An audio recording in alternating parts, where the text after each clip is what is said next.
Hi,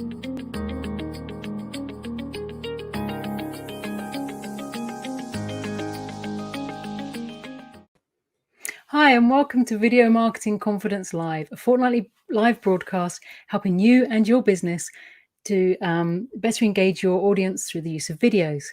I'm Diana Johnson, and I'm passionate about helping you, small business owners and fellow entrepreneurs, to build your personal brand and online influence through the power of video.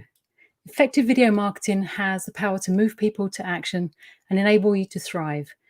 If you have any questions during today's show, please do send them over and we'll get through as many as we can. This week, I am delighted to welcome Bob Gentle from Amplify. Bob, welcome. I'm glad to see you got the memo about wearing grey today as well. That's always good. It feels like I'm wearing the same t-shirt every day for the last 2 months. I Honestly, didn't I like to haven't. say. I thought you had dozens of them. I do. I have 4 exactly the same like this, and I have another 4 exactly the same, but in blue. So every time you're wearing the same t-shirt, it is clean. So is that just like a uniform for you? Does it make you feel comfortable? Yes, I don't like choosing my clothes, so this way it's always very easy. I think when I used to go out a lot, it was always complicated choosing clothes because you never want to look the same every time you go out.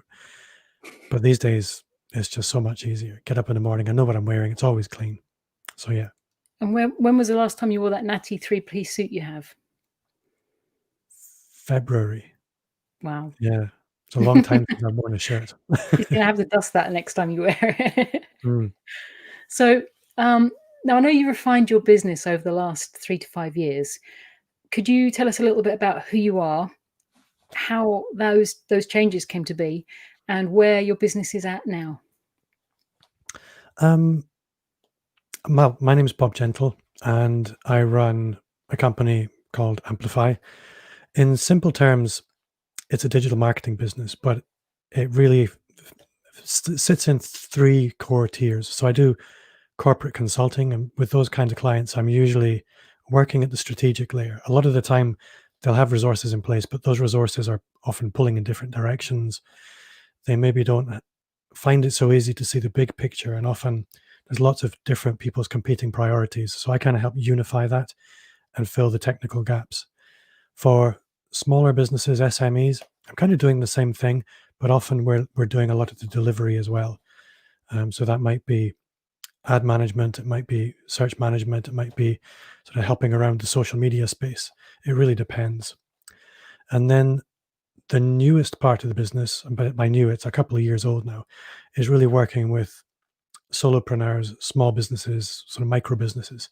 And for them, I'm working in 2 main ways. I have a membership site where there's a course, and alongside that, we run for members fortnightly masterclasses with sort of world-class experts in various things. It might be SEO, it might be sort of social media strategy, but every couple of weeks, somebody bringing a new perspective on this. And then there's a few other bits and pieces as well. And then an upgrade from that, if you like, is the Amplify groups, where I'm working with groups of up to 10 business owners, helping them become self-sufficient around digital marketing. So for anybody who had met me maybe 4 years ago, 5 years ago, they would have met somebody who was running effectively a web design business with a bit of a digital marketing department, if you like. And I made the decision about 3 years ago to stop doing websites because everybody was used to me being the website guy, which is fine, but it got a bit tired because as anybody in that space will know, you're always selling. You always have to be replacing your clients. And that's not really a fun place to be. And for me as well, it's hard to differentiate yourself as a web designer. Yeah. And I I look guess back. people have websites done once every 5 to 10 years, if that, don't they? So Exactly. And I looked back at why did I get into website design? And it was because I was kind of good at it. And it was back in sort of 2000 and something. And if you'd asked anybody back then, okay, I want to take my business online, I want to reach new audiences across the world, a website was the only way you really could do it back then. And back then I had to persuade somebody, after I'd explained what a website was, that it was a good investment of money. uh-huh. And we kind of got stuck in a treadmill of website. But when I sort of took my head up one day and looked around at all the things that you could be doing to promote your business online. A website now is just a small part of that. And there was nobody really with the, not meaning to sound arrogant, but the ability to hold all these strings and prioritize them. Nobody was really answering those questions. So I decided to focus just on that. So that's really been my focus exclusively for the last 3 or 4 years. It's a That's long answer great. to your And question. that's not that long. I know that as part of your, you mentioned that, having a website is not a huge part of people's marketing these days. And as part of your marketing, and a lot of people listening and watching probably know you as the host of the chart-topping digital marketing entrepreneur show, the podcast. How does it how does it feel to be a guest and not the host? And B, how did you decide to get into podcasting? Well, I'll answer the first question first. So being a host is, in many ways, it's easier because you don't have to be talking all the time. And I quite enjoy that. But the other side of it, as the host, you really have to listen quite carefully if you're going to ask the right questions, and take the listener on a journey through somebody else's life and business.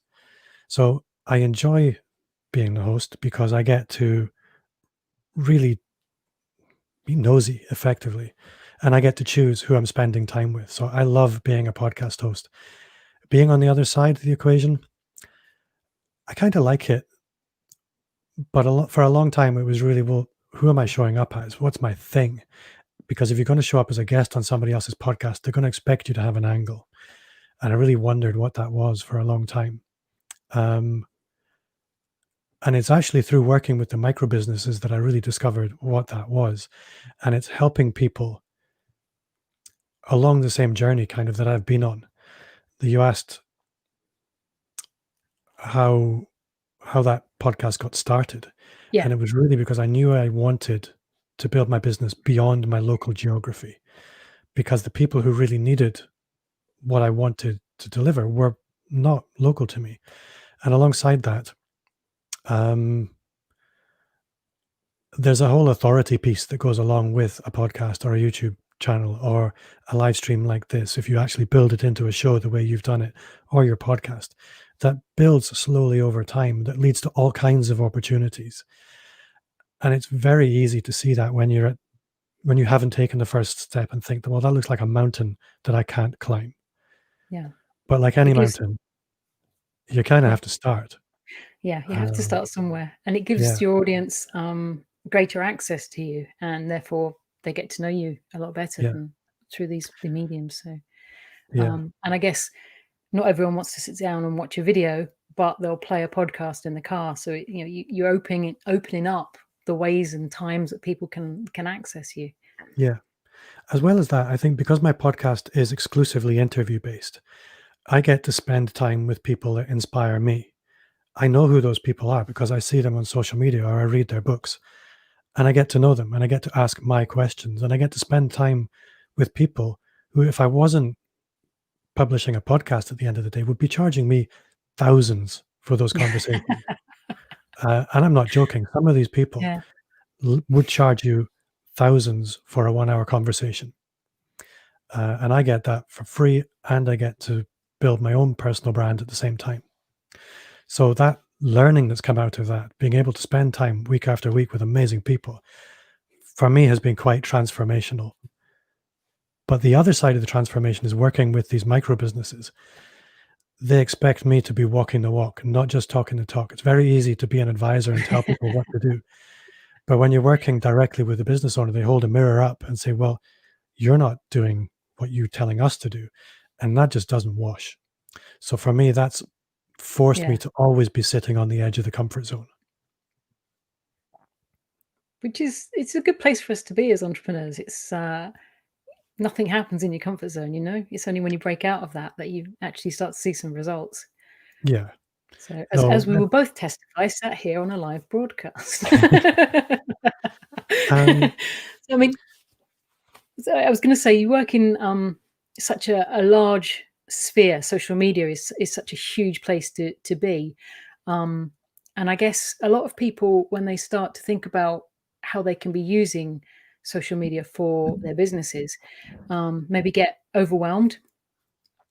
So and not necessarily know how to approach social media from a business perspective.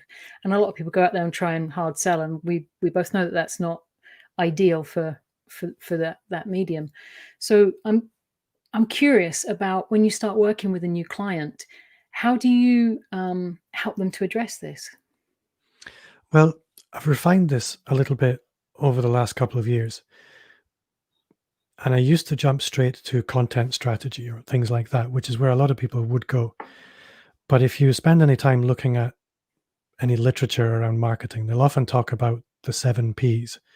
I think it goes something along the lines of product, price, promotion, positioning, and ends with promotion. Starts with product, ends with promotion. And a lot of the time, people jump straight to promotion at the end of those 5 or 7 Ps, depending on which version you're looking at. But it's nice to come right back to product. And for a lot of businesses, that's the person as well, especially if you're a small business, and really peel back, what is the product? And any business is essentially a value exchange. I've got something you value. I need to identify the person that needs that value and then find a way to connect the two. Yeah. So you need to start with really understanding what is your value and how are you going to communicate that. So there are some ways and means of doing that, which I won't go too deep on just now, but really helping people find simple ways to communicate. Why do people love your business? And a good way to think about it is, name a business, any kind of business, any vertical market. Coca-Cola. No. Let's say electrical contractors. Okay, a type of business. Right.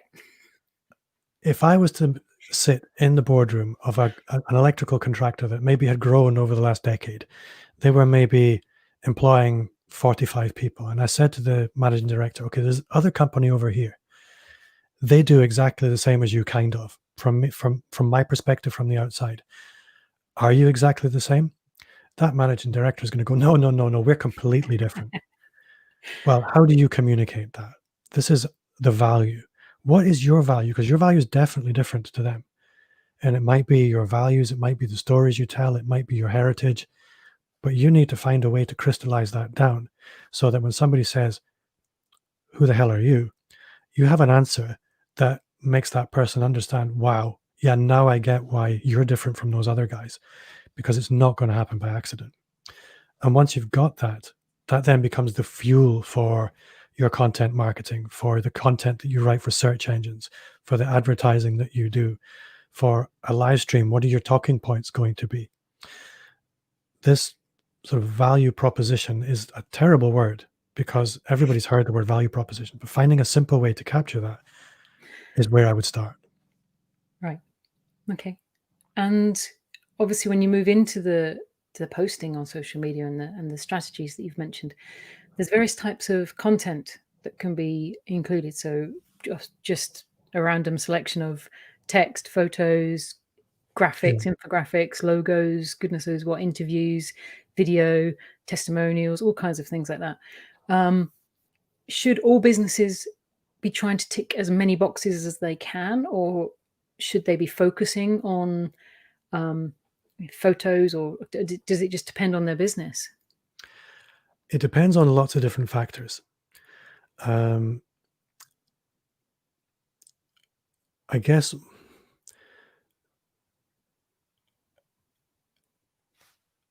I think you've heard me talk about this before, but when you're looking at content online, there's lots of different lenses that you can look at that through, lots of different content strategy shortcuts or I mean, and frameworks, lots of different frameworks that you can apply to content marketing. But one way I like to look at it is to think of it almost like an investment portfolio. You've got short-term investments, medium-term investments, and long-term investments. Short-term investments have lower interest rates, but they're easy to make.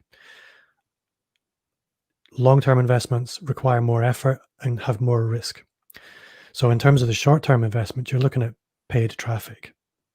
search engine advertising, Facebook advertising, that kind of thing.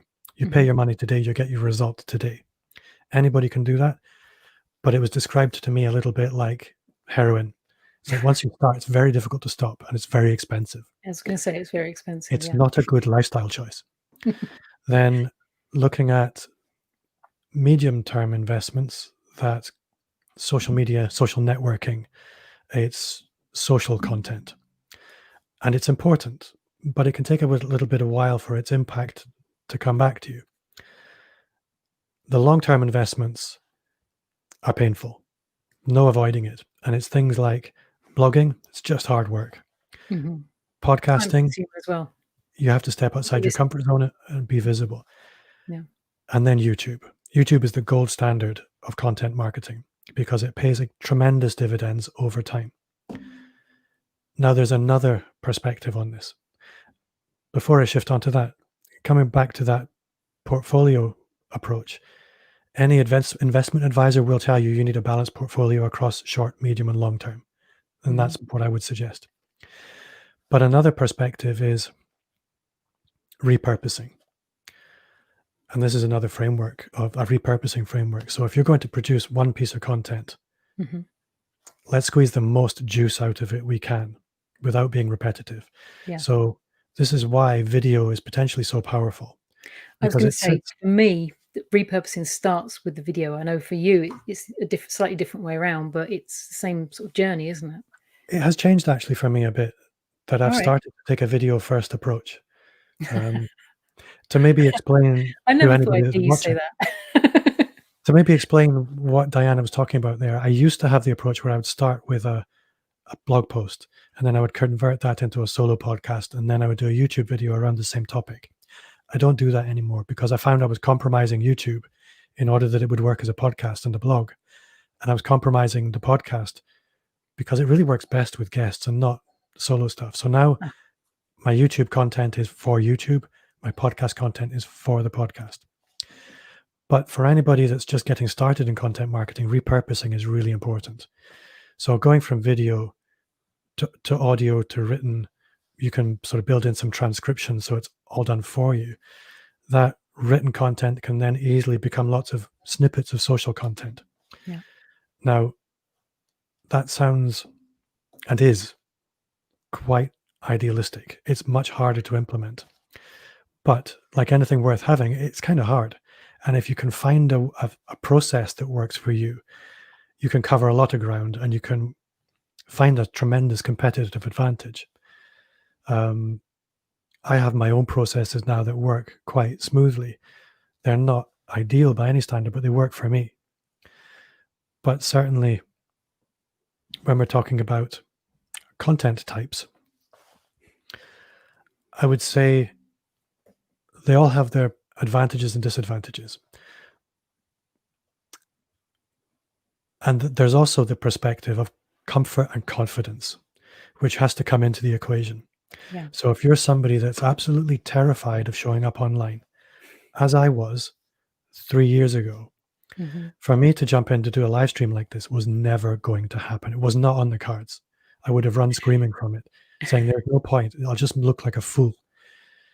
And I wouldn't have done a YouTube video because I hated the sound of my own voice.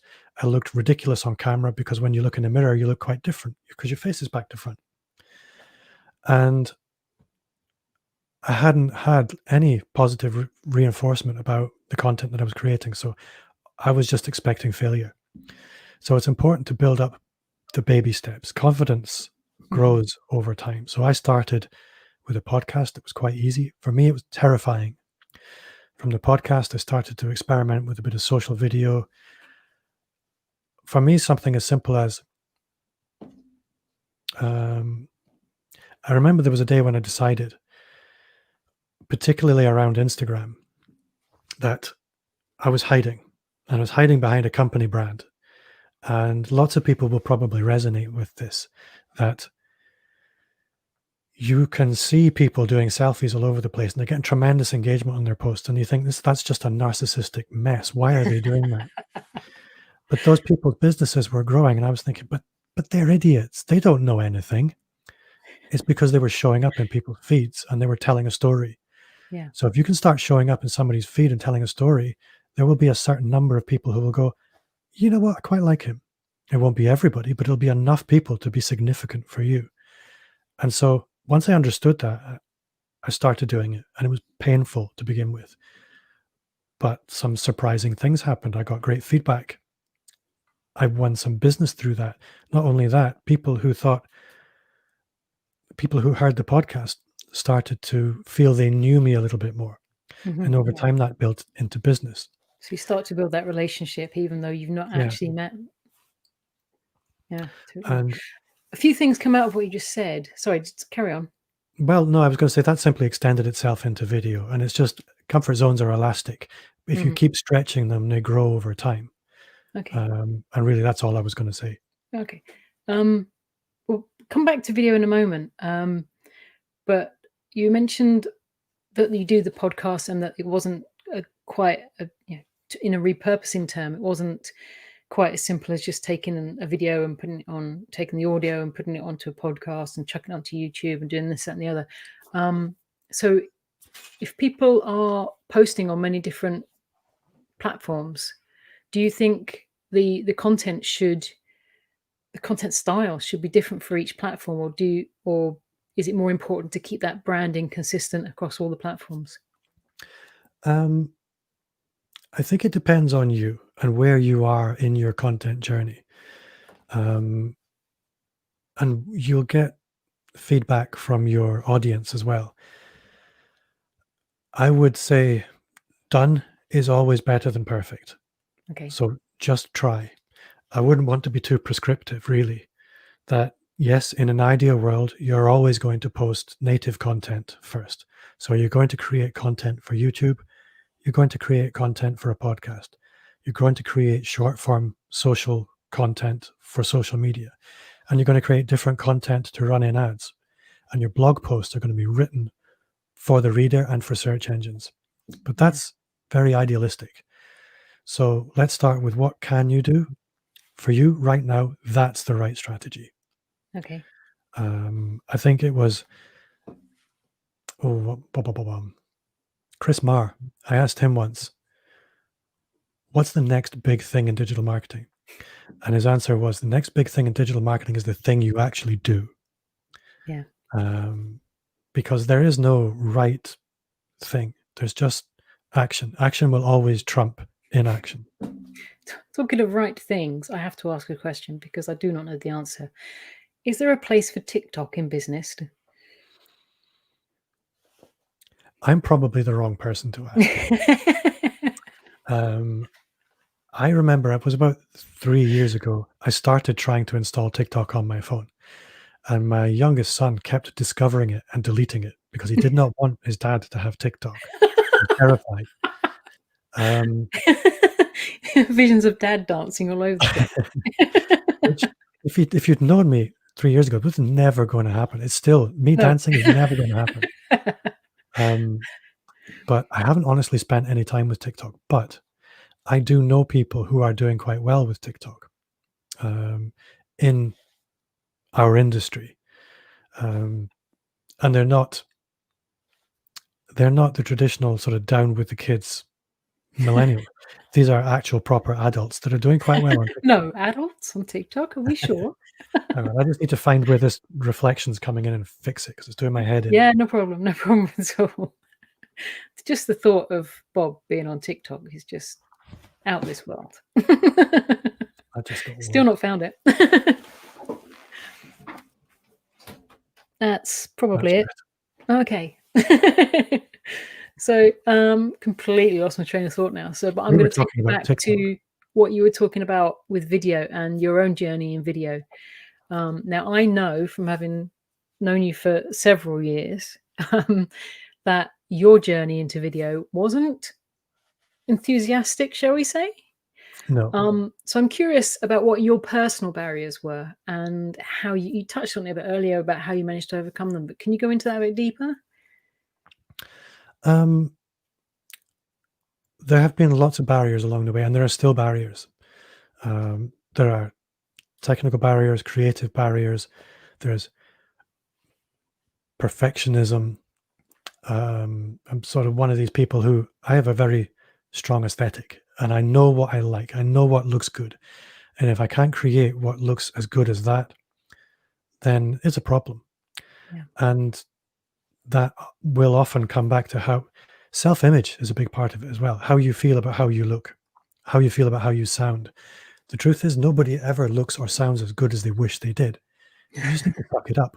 And that took a bit of learning and a bit of humility that, yeah, I'm not any of these people that I kind of wish I looked like. I'm just not. But I think there's a guy called Russell Brunson who has written some really good books about digital marketing. One of the things he said was that you can pretty much split any audience into three parts. There's one third who are just not going to like you. There's one third who just don't care. But then there's one third who will love you. And I thought that sounds okay. That sounds like it makes sense. It's nice and poetic, thirds. But it's absolutely true that I've had some negative reactions to showing up in video. I've had some sort of ambivalent reactions, but I've had some real surprisingly positive experiences as well. And you don't really, yeah, you don't expect that. It doesn't happen overnight, but it does happen. Yeah. My own personal barriers to video, I think early on it was things like, I would say it's ego to a large extent. That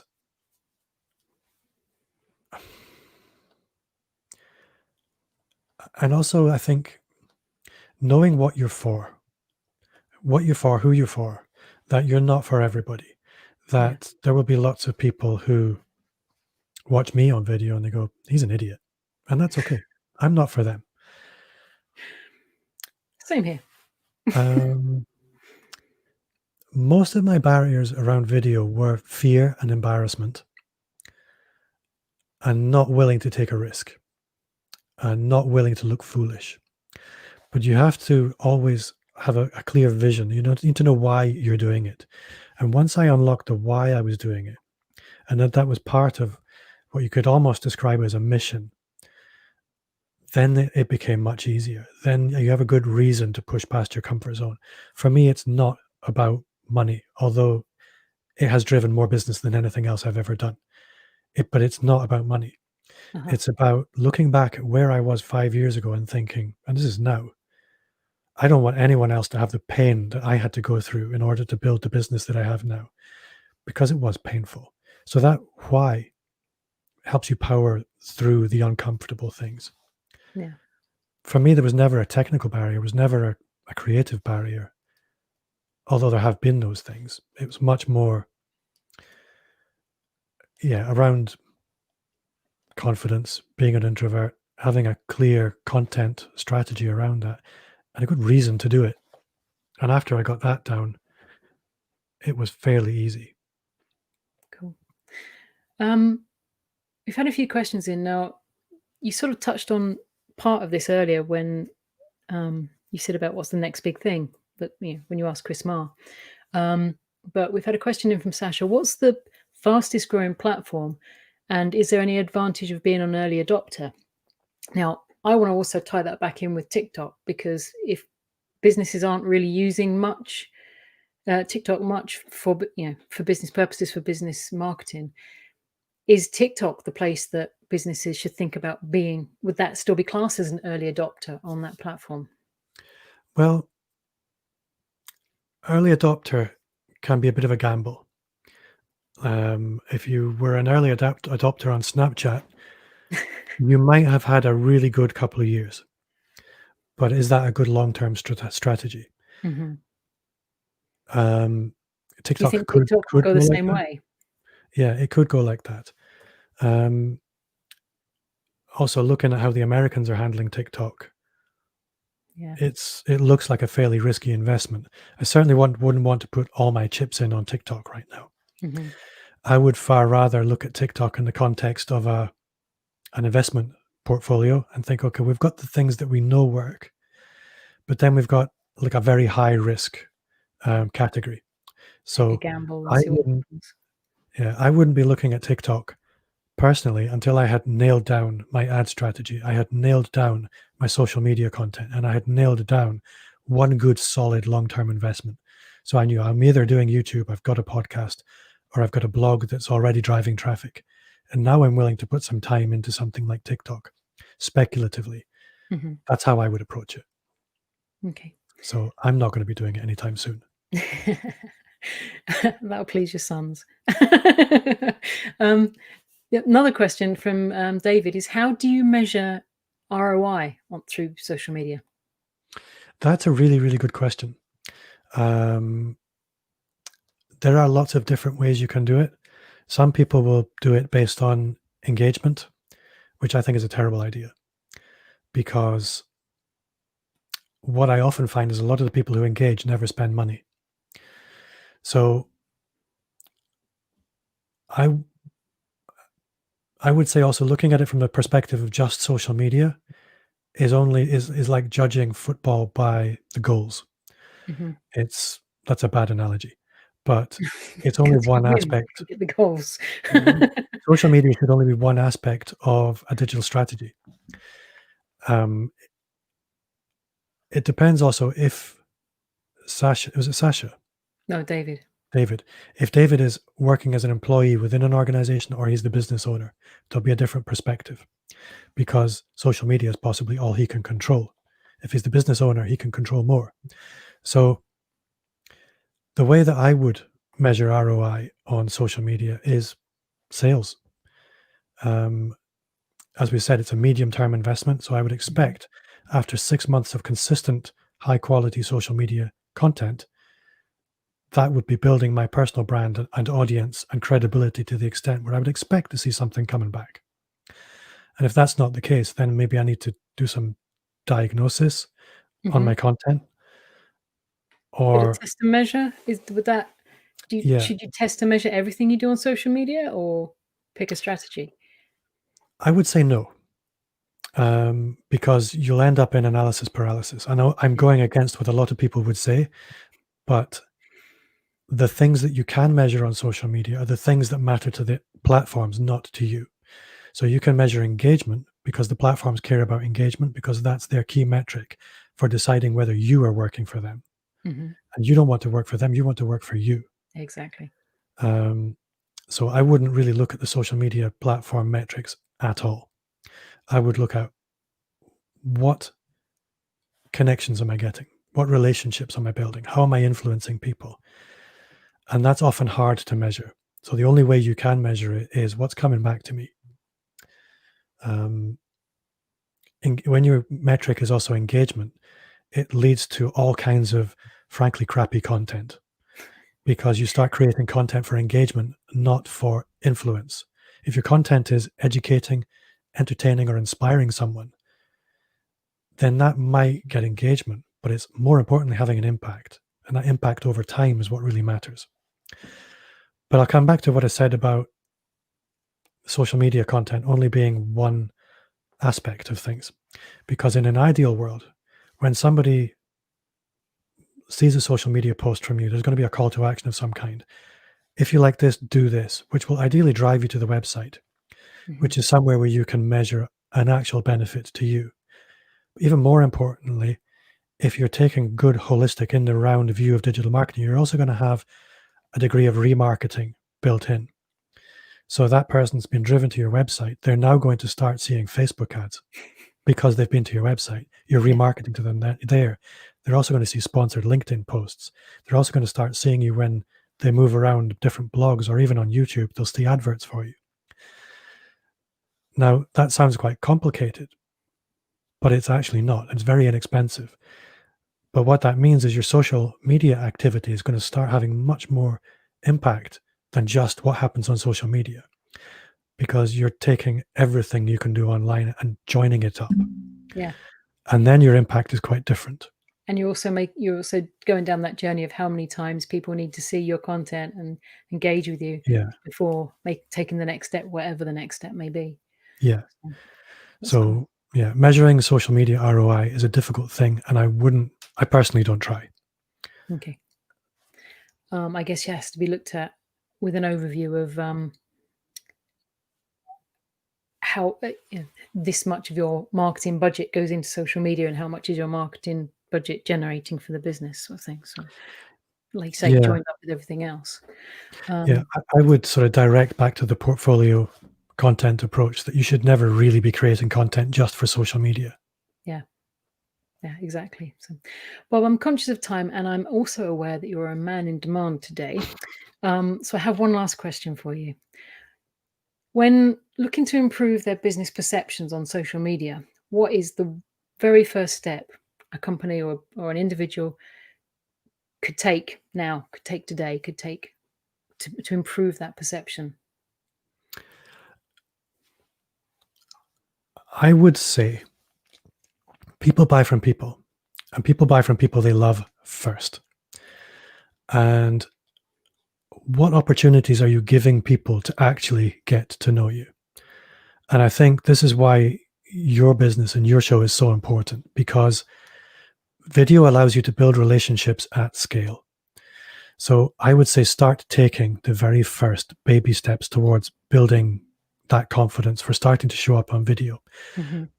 But spend a little bit of time thinking, well, what is my value really? And make that the focus of your video content. Think about, how can I educate, entertain, or inspire people? Don't create content, even if it's video content, just for engagement's sake. Yeah. Because you'll get some spurious numbers, some likes and some shares and some comments. But are you actually reaching out and touching somebody? Yeah. Give People need away, to have takeaways, don't they, from yeah, anything like this? So give away the best advice that you can, as though people were paying for it. And then you'll do well. that's great. Thank you, Bob. You've been a brilliant guest, and it's been great to have you on. So I'd like to know that there's bound to be people watching who would like to know more about you and find out more about how you can help them. How would you like them to do that? I think I would love for people to subscribe to my podcast, because the guests in that podcast will change lives. They regularly do. I hear back from people that it just takes one idea, and I make sure that the guests that come on my podcast are the best people available. And every single week, they're dropping knowledge bombs like they were dropping napalm. It's fantastic. So you'll find that if you just do a search on any of your podcast platforms, just Bob Gentle, Amplify. It's very easy to find. We're on all the platforms. If you want to connect with me on social media, I'm on @BobGentle everywhere you go. Easy to find. That's great. And thank you, Diana. You're very welcome. I definitely encourage people to go and listen to your podcast. I've been listening to it for months and months and months. And some of the gold I've taken away from that has been absolutely invaluable. So thank you for creating that podcast for people. Also, remember to connect with me on LinkedIn, Instagram, and YouTube. And I'll put all of the details below for a link to Bob's podcast and a link to connect with Bob and a link to connect with myself. I'd like to thank you for watching. And I'm sorry if we didn't have time to get to any of your questions. But if you have any more questions, put them in the chat below the replay, and we'll get to those as soon as we can. Remember that Video Marketing Confidence Live is here every fortnight. And next time, my guest is Cole Gray from Pixels Inc. See you soon. Thanks for watching Video Marketing Confidence Live with me, Diana Johnson. Be sure to join the community at videomarketingconfidence.com, where you can continue to find ways to use video to help you thrive. See you next time.